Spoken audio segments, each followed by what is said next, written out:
Здравствуйте, дорогие наши подписчики. С вами, как всегда, Хорик 90. Хочу сказать даже, в общем, на этот масляный обогреватель, как вы увидите, вот, его не надо замазать с этим герметиком, в общем, его никак не надо, в общем, не советую. Вот, а самое удобное это, да, чтобы в круг этого масляный обогреватель обычная лента, фул лента называется, вот, его можно как-то намотать.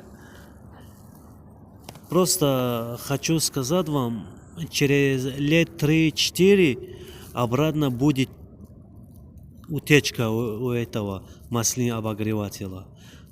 Просто хочу вам сказать, в общем, друзья,